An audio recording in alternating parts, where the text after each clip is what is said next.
two sides to the practice: the side of letting go and the side of developing. We hear a lot about the letting go, and there are a lot of things we do have to let go of. Just sitting here focusing on the breath, a lot of other things are going to come into the mind. And you just have to say, no, no, no, no, no. Try to have that discernment that the Buddha describes as being a well-plastered wall. The enemy tries to climb up the wall, but they can't because the plaster is so smooth. You don't want to leave any toe holds or hand holds for anything to come into the mind right now. Which means as soon as you see the mind latching on to something aside from the breath, you want to cut it off. This is another analogy the Buddha has for wisdom. It's like a knife. As soon as you see that something's catching a toehold, you try to look at it, and if you can just let it go without much more ado, then fine. Other times, though, you actually have to look into it. Why is the mind attracted to that kind of thinking? What pleasure does it get out of it? What gratification?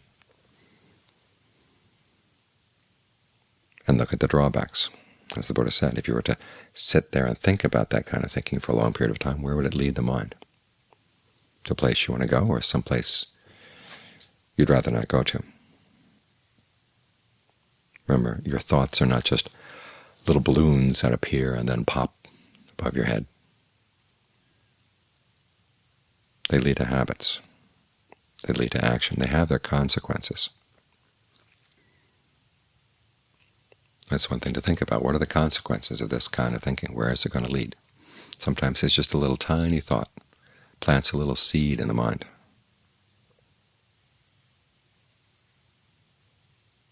And then the seed begins to send roots.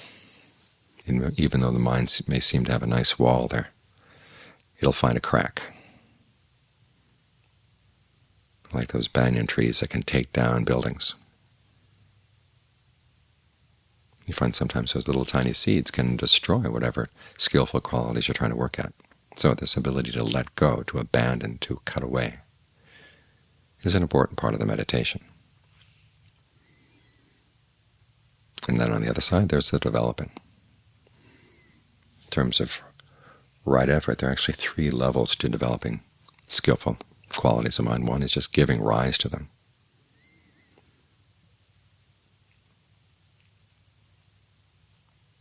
Like focusing on the breath. That's the beginning of concentration. Focusing on the body in and of itself. It's the beginning of mindfulness, the beginning of concentration. So if you find that you've been away from the breath, just come back and reestablish your mindfulness. That's the beginning. That's the giving rise to. And then the next second, from the next second on, it's a matter of maintaining and developing, and bringing to culmination, as the Buddha said.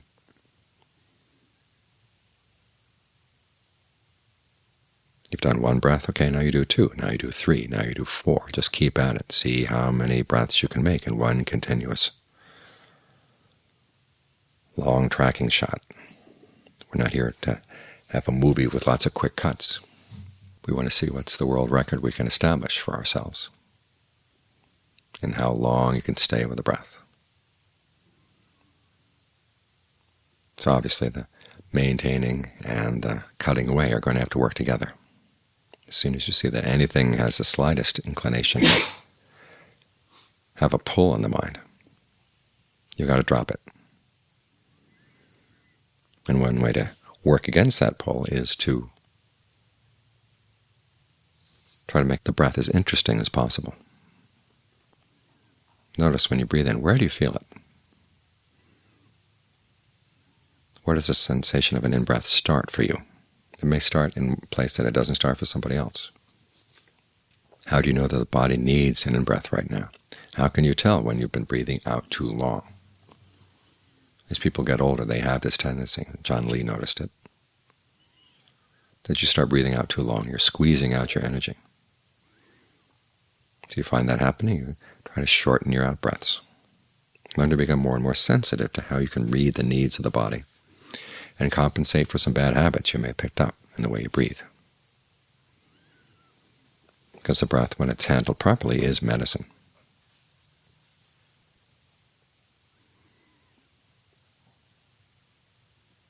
It can give you energy when you need it. It can calm you down when you need to be calmed down. It can help you deal with pain in different parts of the body. You learn how to breathe around the pain, through the pain, so you don't feel so threatened by the pain.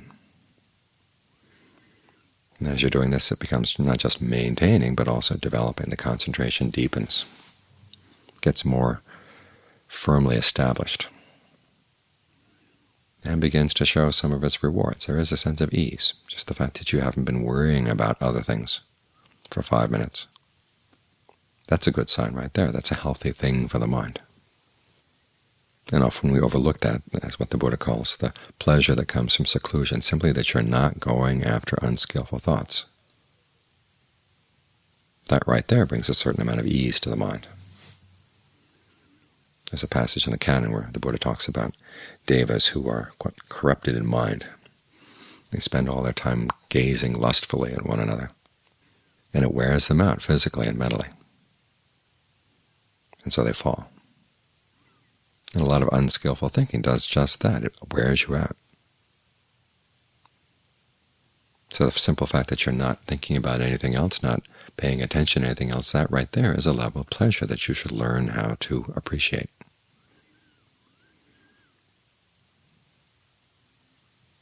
And try to maintain that. Allow it to deepen. Allow it to seep into the different parts of your body. This is where rapture begins, as a sense of fullness becomes more and more apparent in the different parts of the body that are not being run over by the breath energy. They're allowed to maintain their fullness as you breathe in, as you breathe out.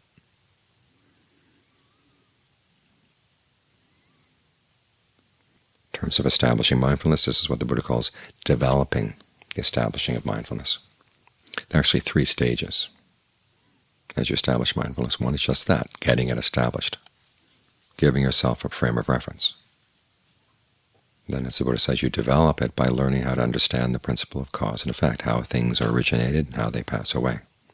Notice he says origination here. He doesn't say just arising. It's origination. You're trying to see cause and effect. And the only way we can see cause and effect is to experiment. Try different ways of breathing. See how you can give rise to a sense of ease, a sense of pleasure, how you can get rid of a sense of strain, discomfort.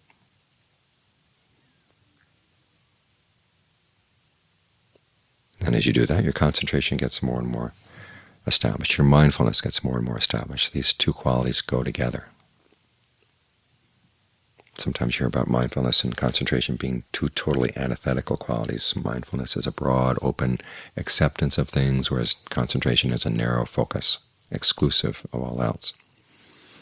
That's not how the Buddha talked about it. The 2 qualities go together. Mindfulness gets fully purified only in the 4th jhana. And the establishings of mindfulness are the themes of concentration. So they're meant to go together. They're meant to be settled and broad, because all the analogies the Buddha uses for concentration. Water being kneaded through a ball of dough. A cool font of water coming up into a lake, filling the lake with cool water. Lotuses growing in water that are saturated with water from their roots to their tips. A person sitting with a white cloth covering his entire body. All of these analogies indicate a large, expansive state of mind that fills the body, but is settled and is secure. In fact, that kind of concentration tends to be more firm than the concentration that's focused on a single point, because if you're on a single point, as soon as you move from that point, your concentration is gone.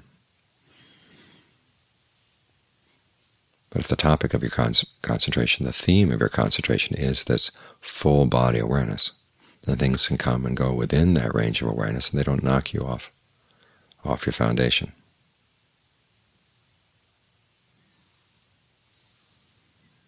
So right now we're in the developing stage.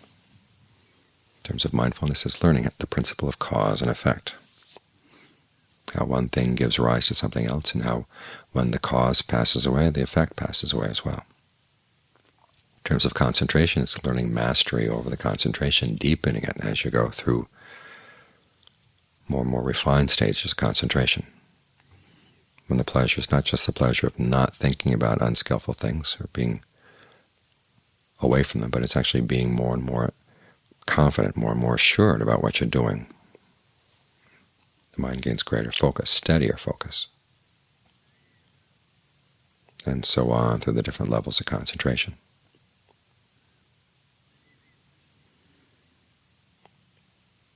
But in dealing with skillful qualities, it's not just a matter of giving rise to them and then maintaining and developing them. There comes a point where you let them go as well. In terms of the practice of mindfulness, it's to the point where you can simply are just taking note of the fact you've got the body here, you've got feelings here, whatever your frame of reference is at that point. And that's it. You're not doing anything else at that point because you've developed and everything to its highest point, to its culmination. In terms of concentration, the Buddha describes it as fully mastering concentration the same way that an archer would master archery. You can fire rapid shots in quick succession, you can pierce great masses, shoot great distances. In the same way you learn how to develop your concentration and learn how to settle